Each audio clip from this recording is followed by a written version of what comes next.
नाशिक ग्रामीण पोलीस उपअधीक्षक मनमाड येथील पोलीस उपविभागीय अधिकारी बाजीराव महाजन यांच्या पुढाकाराने येवला तालुक्यातील पारधी समाजांच्या वस्त्यांवर CCTV कॅमेरे बसवण्यात आले असून कॅमेऱ्यांमुळे पारधी समाजातील लोकांवर किंवा संशयाच्या आधारावर गुन्हे दाखल होण्याचे प्रमाण कमी होणार आहे। या उपक्रमासाठी पारधी समाजाचे नेते नामदेवराव भोसले यांनी पुढाकार घेतला असून पारधी समाजाने मुख्य प्रवाहात यावे असे आवाहन देखील करण्यात आले आहे। या उद्घाटन प्रसंगी पारधी वाड्यांवरील रस्त्यांवरील मुलांच्या शिक्षणाचा खर्च देखील उचलण्याची तयारी मनमाड पोलीस उपविभागीय अधिकारी बाजीराव महाजन यांनी दर्शवली। या प्रसंगी तालुका पोलीस निरीक्षक संदीप मंडलिक, सहाय्यक निरीक्षक हर्षवर्धन बहिर, गावातील प्रमुख मान्यवर उपस्थित होते। सर्वप्रथम या ठिकाणी हा जो CCTV कॅमेरा बसवला याचं रीतसर उद्घाटन झालं असं मी जाहीर करतो। हे नामदेवराव भोसले संपूर्ण भारतभरामध्ये पारधी समाजासाठी झटून कार्य करणारा हा कार्यकर्ता, हे लेखक आहेत, साहित्यिक आहेत, यांच्याकडं मोठमोठे जे काही सामाजिक कार्यकर्ते आहेत ज्यांचं समाजामध्ये खूप मोठं काम आहे, अशी सगळी मंडळी यांच्या घरी येऊन गेलेली आहे।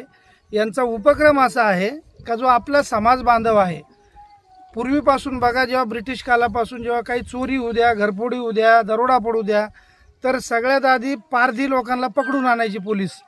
मला येताना फार आनंद झाला का जेव्हा पोलीस यायची वस्तीवर एखाद्या, तेव्हा पारधी समाज असा पळून जायचा।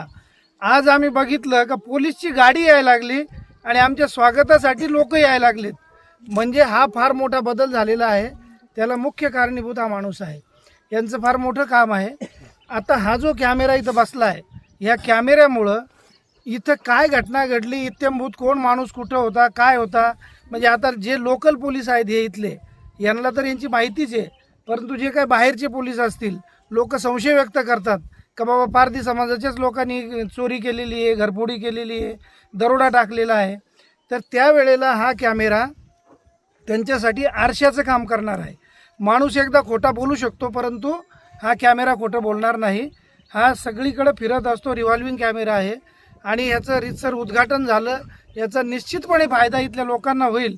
आणि मी या वतीने सर्वांनाच असं आवाहन करू इच्छितो का ज्यांना ज्यांना शक्य आहे त्यांनी एक एक कॅमेरा बसवला पाहिजे।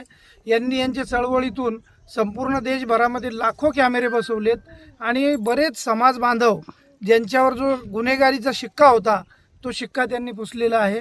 या निमित्ताने मी पारधी समाजाच्या छोट्या छोट्या मुलांना सुद्धा आवाहन करतो, त्यांच्या आईवडिलांना, का त्या पोरांना तुम्ही शाळेमध्ये टाका। त्यांच्यासाठी जी काय पाटी, पुस्तकं, खर्च, फी जे काय लागेल ते मला सांगा, मी एनी टाईम त्यांच्यासाठी तयार आहे नेहमीसाठी। त्याच्यासाठी आज हा जो उपक्रम झाला तो फार चांगला उपक्रम झाला, याच्यासाठी आमच्या पोलीस दलातर्फे खूप खूप शुभेच्छा। एक आहे की आदिवासी पारधी समाज हा जंगलामध्ये राहणारा आहे आणि वर्षानुवर्ष तो विकासापासून दुरावलेला आहे, परंतु गावामध्ये जर कुठं चोरी झाली तर हमेशा त्याच्याकडे टाकाऊ नजरेने पाहिलं जात होतं। लहानपणापासून त्यांचे जी दयनीय परिस्थिती आहे ते पाहत असताना कुठंतरी एक मनामध्ये संकल्पना होती की आपण माणूस म्हणून जगवताना, प्रत्येक कुटुंबाला न्याय देताना आपल्याला कशा स्वरूपात देता येईल।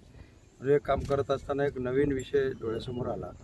कॅमेरा माझ्या मित्रांना एका बंगल्याला बसवलेला होता आणि त्या कॅमेऱ्यामध्ये चोरी झाल्यानंतर तिथं चोर दिसत होते, तर खरे चोर कॅमेऱ्यामध्ये दिसायला भाग पडतात आणि ते पोलिसांना मदत होत आहे।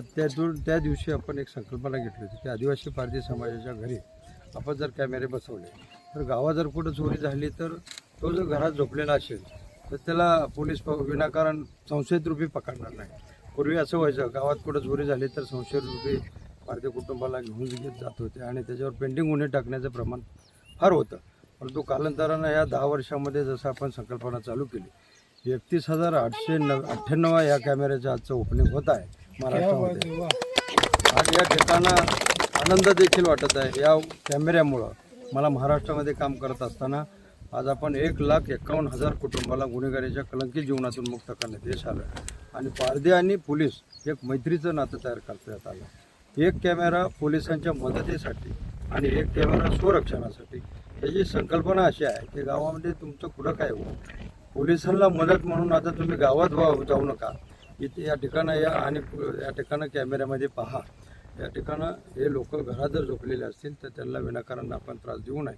आणि जर विषयातून जर तुम्हाला या ठिकाणी काही विषय असेल तर त्या ठिकाणी कॅमेऱ्याच्या मदतीनं खऱ्या चोरापर्यंत आपल्याला पोहोचता येते. जर पालावरची लोक कॅमेरे बसवत असतील तर गावातील बंगलेवाल्यांनी ही संकल्पना डोळ्यासमोर ठेवून आपण प्रत्येक घरी एक कॅमेरा किंवा एक गावामध्ये प्रत्येक चौकामध्ये एक कॅमेरा बसवण्यात यावा या उद्दिष्टानं आपण महाराष्ट्रामध्ये विविध आदिवासी कुटुंबाच्या इथं हा उपक्रम चालवलेला आहे.